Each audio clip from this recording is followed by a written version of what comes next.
Assalamualaikum warahmatullahi wabarakatuh. Pembahasan selanjutnya yang disajikan oleh Ustadz Aceng Zakaria Hafizahullah Ta'ala adalah memperkenalkan tentang konsep i'rab. I'rab secara singkat diartikan dengan berubah. Kemudian ada definisi juga yang disampaikan oleh Ustadz Aceng. I'rab adalah berubahnya harokat akhir suatu kata disebabkan oleh amil atau kata sebelumnya. Contoh di sini hadza tolibun. Tolibun ini bisa berubah menjadi toliban dan bisa berubah menjadi juga bitolibin. Tergantung kata sebelumnya.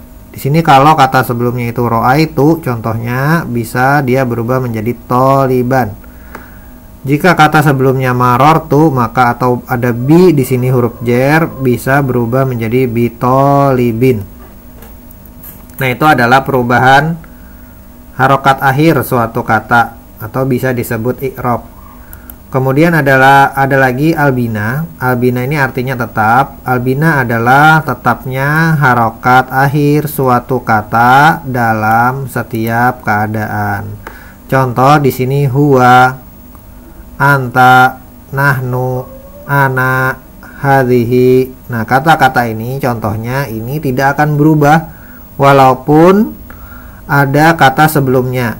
Kata sebelumnya itu tidak mempengaruhi dia untuk berubah.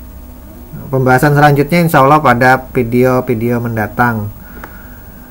Kemudian pembagian i'rab di sini ada 4. Raf'un atau bisa ditandai dengan domah. Contoh baitun, rojulun, kitabun. Yang kedua nasbun atau bisa ditandai dengan fathah.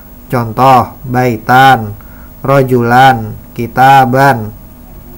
Yang ketiga i'rab habdun atau ditandai dengan kasroh. Contoh baitin, rojulin, kitabin.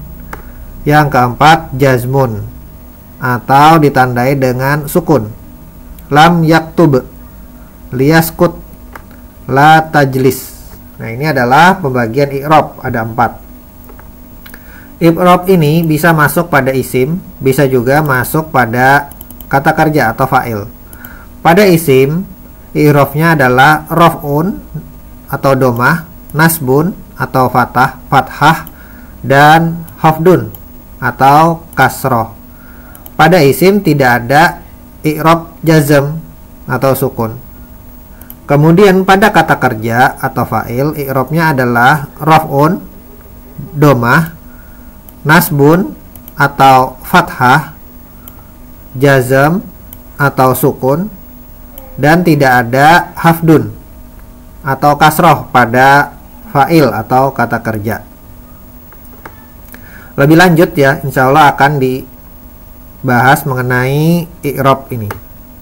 Di sini lanjut Ustadz Aceng menjelaskan, memberi contoh i'rab pada isim.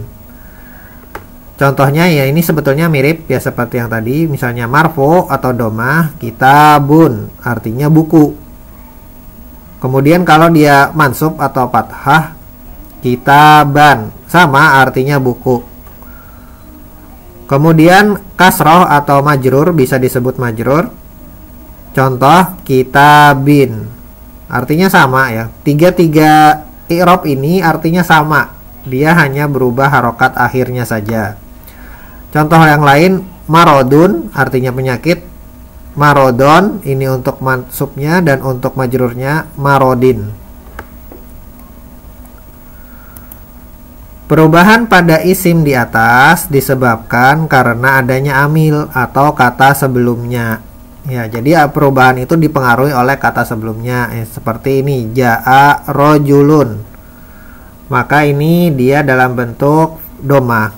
Ro'a itu rojulan ya. Kalau ro'a itu maka dia dalam bentuk fathah. Marortu birojulin. Nah, di sini ada huruf jar, maka dia dalam bentuk kasroh. Setiap isim yang mu'rab atau berubah, ya mu'rab ini berubah maksudnya. Kalau i'rab itu tadi perubahan. mempunyai alamat atau cara atau rumus yang khusus yang akan dipelajari insya Allah pada video mendatang. Kemudian Ustadz Aceng itu juga mencontohkan ada isim yang mabni, ya. Isim yang mabni adalah harokat akhir tidak berubah walaupun dimasuki kata sebelumnya. Contoh, darosa haza. Haza ini tidak akan berubah walaupun sebelumnya itu ada kata darosa, ada kata ro'aitu, ada kata marortu. Haza tidak berubah. Demikian video kali ini, perkenalan tentang i'rab pada isim. Mudah-mudahan bermanfaat. Subhanakallah wa bihamdik asyhadu an la ilaha illa anta astaghfiruka wa atubu ilaik. Assalamualaikum warahmatullahi wabarakatuh.